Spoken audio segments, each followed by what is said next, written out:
င်္ဂလာပါရှင်။ဒန်းသားရီပုံမြင်နေတဲ့ပင်တရားမျိုးလေးအကြောင်းကိုတင်ဘလောက်တည်ထားပါတယ်လဲရှင်။တင်မတည်သေးတဲ့လှုပ်ဝက်တဲ့အလားတရားတွေကိုဒီဗီဒီယိုလေးထဲမှာဆက်လက်ဖော်ပြပေးသွားပါမယ်။ရွာငံပင်တရားလမ်းမိုင်းဟာအကွေ့အကောက်များပြီမဲ့လမ်းဘေးဝဲရတိမ်ပင်လေတွေနဲ့စိမ့်ဆိုနေတဲ့တောင်တန်းတွေကြောင့်ပင်မရမှန်းတော့မသိပါဘူးရှင်။ပင်တရားမျိုးဟာပင်လယ်ရေမျက်နှာပြင်အထက်3880ပေမှာရှိပြီး1940ခုနှစ်မှာမျိုးစားတည်ခဲ့တာပါ။ပင်တရားမျိုးတွေကိုရောက်ပြီးဆိုရင်တော့ပထမဆုံးမြင်တွေ့ရမှာကပုံတလုတ်ကန်ကြီးပါ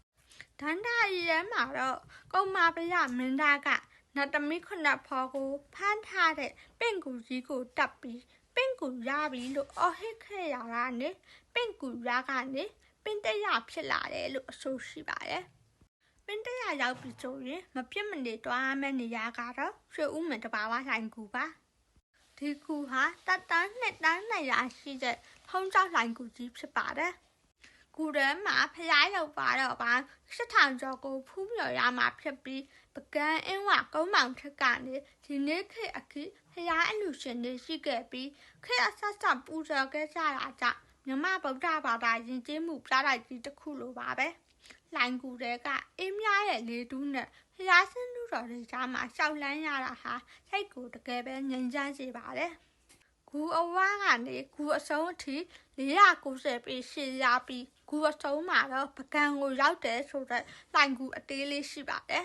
။ပင်တရားမှာဖျားဖူးရုံနဲ့မကပဲလက်ပတ်စရာနေရာတွေရှိပါတယ်။ရွှေဦးမင်ကူအခြေကတတန်းရဲ့ညောင်မင်းကြီးတွေကဓာတ်ပုံရိုက်ဖို့အကောင်းဆုံးနေရာပေါ့အဲ့ဒီနေရာမှာမြင်းလက်စီကျင်စီလို့ရပါသေးတယ်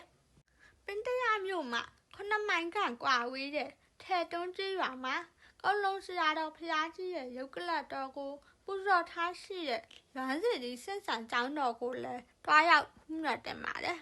ပင်တရားမြို့မှာပင်တရားဟောပွေးလာဟောလိုမျိုးရှေးခေတ်ပဒေတရအဆောက်အဦရှိနေသေးပေမဲ့လက်ပတ်မယ်ဆိုရင်တော့လက်ရှိနေထိုင်တဲ့ပိုင်ရှင်တွေရဲ့ကွန်ပျူတာကိုရယူဖို့လိုအပ်ပါတယ်ပင်တရားမှာနောက်ထပ်လေးလာစရာအနေနဲ့ရိုးရာစက်ကူနဲ့ထီးလုပ်ငန်းရှိပါတယ်ရိုးရာစက်ကူပြုလုပ်နည်းထီးပြုလုပ်နည်းရိုးရာလက်မှုပညာရေးကိုထိတ်ဝင်စားရဲဆိုရင်တော့တွားရောက်ကြည့်ရှုတဲ့နေရာလေးတစ်ခုဖြစ်ပါတယ်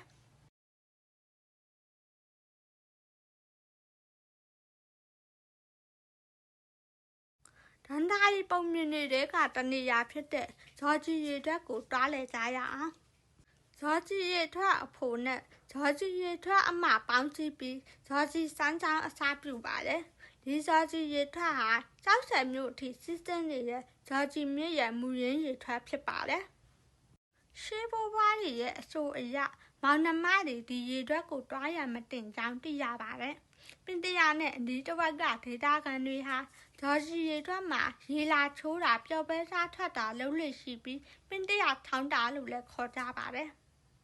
ပင်တရားဆိုတာဒန္တာရီပုံမြင်တွေတဘာဝလှတရားတွေနဲ့ယူရတလေးတွေပြည့်နှက်နေတဲ့မျိုးလေးတစ်မျိုးပါ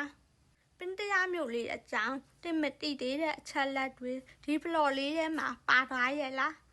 လက်ပတ်စရာနေရာတွေကြံသွားခဲ့ရင်ကိုမမပြောပြပေးသွားပါအောင်နော်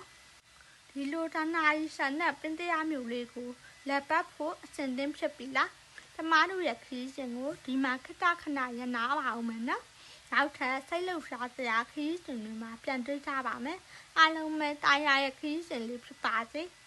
တတာ